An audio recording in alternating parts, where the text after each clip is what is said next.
बाज़ शख्स कहते हैं कि मुझे जो भी मिला है मेरी किस्मत की वजह से मिला है, तो ये नवा जो घर है ये किस्मत से ताल्लुक़ रखता है। अगर किसी शख्स का नवा घर ठीक है, तो वो शख्स किसी भी मामले को लेकर के परेशान नहीं होगा और उसके सारे मामलात खुद ब खुद बनते चले जाएँगे। इसी तरह से नवे घर से हम देखते हैं कि वो शख्स अपने मज़हब को लेकर किस तरह का है। यानी कि जिस शख्स का नवा घर ठीक होगा, तो वो अपने धर्म को लेकर के, अपने मज़हब को लेकर के बहुत ज़्यादा स्ट्रॉन्ग होगा। इसी तरह से 10वां घर, 10वां घर देखा जाता है बिज़नेस से ताल्लुक़ रखता है ये घर।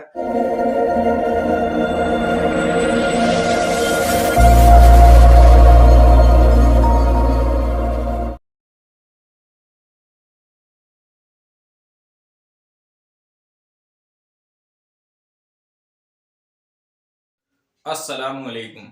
मेरा नाम है मोहम्मद शादाब और आज मैं एक और वीडियो लेकर हाजिर हुआ हूँ। और आज की इस वीडियो के अंदर मैं बात करूंगा इल्म नजूम के ताल्लुक से। ये जो आप जायचा देख रहे हैं, इसी जायचे को अगर हम पढ़ना सीख जाएंगे तो इसी से सारे मामलात पता चलते हैं। बाज़ शख्स इसको जायचा कहते हैं, बाज़ शख्स इसको कुंडली कहते हैं और बाज़ शख्स इसको बर्थ चार्ट भी कहते हैं। इसके अंदर, इस जायचे के अंदर 12 घर हैं और इन 12 घरों से ही सारे मामलात का पता चलता है। हर एक घर अपने अंदर एक खुसूसियात रखता है। अब आप इस बात को इस तरह से समझ सकते हैं, मान लीजिए आपका एक घर है, उस घर के अंदर आपने अलग-अलग कमरे बनाए हुए हैं। एक कमरे के अंदर आप खुद रहते हैं, दूसरे कमरे के अंदर आपके वालिद रहते हैं, तीसरे कमरे के अंदर आपके भाई-बहन रहते हैं और जो चौथा घर है उसके अंदर मुलाज़मीन रहते हैं, किचन है, बाथरूम है। यानी कि जिस तरह से आपने उस घर को मैनेज किया हुआ है, इसी तरह से इसके अंदर जो 12 घर है, उन 12 घरों ने इस जायचे को मैनेज किया हुआ है। अगर हम ये चार्ट बनाना सीख जाते हैं, तो हम जिस शख्स का ये चार्ट बना रहे हैं, यानी कि जिस शख्स का हम जायचा बना रहे हैं, तो हमें इस जायचे से पता चल जाता है कि ये बंदा किस तरह का है, मिजाज किस तरह का है और ये दिखने में कैसा है। ये सारी चीजें हमें इस जायचे के अंदर पता चल जाती हैं। लेकिन यहाँ मैं मुख्तसर सी चीजें आपको समझाऊंगा। अब मान लीजिए जब हम किसी शख्स का जायचा बनाते हैं, तो जायचे का जो पहला घर होता है वो उस शख्स का खुद का अपना घर होता है। यानी कि ये पहला घर है, ये पहला घर है, ये दूसरा घर है, ये तीसरा, ये चौथा, ये पांचवा, ये छठा, ये सातवां, ये आठवां, ये नवा, ये 10वां, ये 11वां और ये 12वां घर है। ये हर एक घर अपने अंदर एक खुसूसियात रखता है। अब जिस शख्स का हमने जायचा बनाया है, उसका ये पहला घर हुआ और इसी घर से हम उसके सारे मामला देखते हैं। अब मान लीजिए ये जायचे का पहला घर है, इससे हमें पता चलेगा कि वो शख्स दिखने में कैसा है। अब दूसरे घर से हम उसको देखेंगे कि उसके पास सेविंग कितनी है, यानी कि ये बैतुल माल है। ये जो घर है ये बैतुल माल कहलाता है, दूसरा घर बैतुल माल है। इसमें हम देखते हैं कि सामने वाले के शख्स के पास सेविंग कितनी है, यानी कि उसके पास पैसा कितना है। तीसरा घर, तीसरा घर ताल्लुक रखता है छोटे भाई बहन से, छोटे सफर से। आपके जो छोटे भाई बहन है वो हम तीसरे घर से देखते हैं और इसी तरह से छोटा सफर भी तीसरे घर से देखा जाता है। और जिस शख्स का ये जायचा है वो शख्स बोलने में कैसा होगा ये भी हम तीसरे घर से देखते हैं। ये इस जायचे का चौथा घर है और इस चौथे घर से हम जिस शख्स का ये जायचा है उसकी वालदा के मामला देखे जाते हैं, यानी कि उसकी माँ के जो मामला देखे जाएंगे वो चौथे घर से देखे जाएंगे। उसके बाद पांचवा घर, पांचवें घर से हम देखते हैं शादी से पहले के मामला, यानी कि अगर कोई शख्स ये जानना चाहता है कि उसकी लव मैरिज हो जाएगी या नहीं होगी, तो वो हम पांचवें घर से देखते हैं। और इसी तरह से छठे घर से, छठे घर से हम दुश्मन को देखते हैं और छोटी बीमारियों को भी हम छठे घर से देखते हैं। अगर किसी शख्स का छठा घर खराब है तो वो शख्स बीमारियों में मुलविस रहेगा। और हम सातवें घर से देखते हैं मियाँ बीवी के मामला। अब इस सातवें घर को समझना सबसे जरूरी है। इस घर से हम पार्टनरशिप के मामला भी देखे जाते हैं, यानी कि जो साझेदारी होती है, दो बंदे अगर मिलकर कोई काम कर रहे हैं, तो अगर हमें उस काम को देखना है, उस पार्टनरशिप को देखना है, तो सातवें घर से देखे जाते हैं।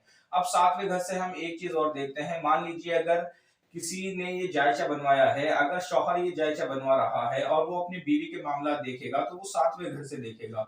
अब इसी तरह से अगर बीवी ने जायचा बनाया है और वो अपने शौहर को देखेगी तो वो भी सातवें घर से देखेगी। और आठवां घर, आठवां घर ताल्लुक रखता है अचानक से होने वाले मसले। मान लीजिए कोई हादसा अगर आपके साथ होगा तो वो आठवें घर से देखा जाएगा और आठवें घर से ही हम देखते हैं लॉटरी वगैरह के, यानी कि जिस काम के ऊपर मेहनत ना की जाए और अचानक से पैसा आ जाए तो उसको हम आठवें घर से देखते हैं। यानी कि इस तरह की कोई भी मामला अगर हमें देखने हैं तो वो हम आठवें घर से देखेंगे। नवा घर, नवा घर इस जायचे का सबसे अहम घर होता है। अगर किसी शख्स का नवा घर ठीक है तो उसके लिए कोई भी नामुमकिन चीज मुमकिन हो जाती है। जो शख्स ये कहता है कि मेरे साथ अचानक से ऐसा हुआ कि सारे मामला ठीक हो गए, जैसे कि मौजज़े होना, तो ये चीज ताल्लुक रखती है नवे घर से। बाज शख्स कहते हैं कि मुझे जो भी मिला है मेरी किस्मत की वजह से मिला है, तो ये नवा जो घर है ये किस्मत से ताल्लुक रखता है। अगर किसी शख्स का नवा घर ठीक है तो वो शख्स किसी भी मामले को लेकर के परेशान नहीं होगा और उसके सारे मामला खुद ब खुद बनते चले जाएंगे। इसी तरह से नवे घर से हम देखते हैं कि वो शख्स अपने मजहब को लेकर किस तरह का है, यानी कि जिस शख्स का नवा घर ठीक होगा तो वो अपने धर्म को लेकर के, अपने मजहब को लेकर के बहुत ज्यादा स्ट्रांग होगा। इसी तरह से दसवां घर देखा जाता है बिजनेस से ताल्लुक रखता है ये घर, यानी कि 10वां घर आपके काम से ताल्लुक रखता है, आपके बिजनेस से ताल्लुक रखता है। 10वें घर में जो भी सैयारा आकर के बैठता है वो हमें बताता है कि हाँ इस बंदे का काम किस तरह का होगा। अब देखते हैं 11वां घर। 11वें घर से दोस्तों के मामला देखे जाते हैं। जो भी दोस्त वगैरह आपके होते हैं उन दोस्तों के साथ आपका ताल्लुक किस तरह का है या दोस्त आपके साथ किस तरह के होंगे वो हम 11वें घर से देखते हैं। और इसी तरह से 12वें घर से दुश्मन को देखा जाता है और 12वें घर से बड़ी बीमारियों को देखा जाता है। 12वें घर से और छठे घर से हम छोटी बीमारी देखते हैं और 12वें घर से हम बड़ी बीमारी देखते हैं। और इसी तरह से तीसरे घर से छोटे सफर को देखा जाता है और नवे घर से बड़े सफर को देखा जाता है। और 5वें घर से औलाद के ताल्लुक से भी देखा जाता है। पहली औलाद के ताल्लुक से अगर हमें देखना है तो 5वें घर से देखा जाएगा। इसी तरह से 10वें घर से वालिद के ताल्लुक से भी देखा जाता है। चौथे घर से जो हम देखेंगे वो वालदा के ताल्लुक से देखेंगे, यानी कि माँ के ताल्लुक से अगर हमें देखना है तो चौथे घर से देखेंगे। इसी तरह से अगर बाप के ताल्लुक से देखना है तो हम 10वें घर से देखेंगे। इसी तरह से इस जायचे का हर एक घर अपने अंदर एक खुसूसियात रखता है। ये मुख्तसर सा इसका खुलासा था। आने वाली वीडियो में एक एक घर के ऊपर इंशाअल्लाह मजीद डिटेल में बात होगी कि एक घर से हम क्या क्या मामला देख सकते हैं। आज की इस वीडियो में छोटा सा मुख्तसर सा खुलासा मैंने आपके सामने किया है। इंशाल्लाह आने वाली वीडियो में मजीद हम इसको जानेंगे। आज की इस वीडियो में इतना ही। और किसी ताल्लुक से आपका कोई सवाल है तो आप मेरे व्हाट्सएप नंबर पर मुझसे राब्ता करें या मुझे कमेंट करें। अस्सलाम वालेकुम।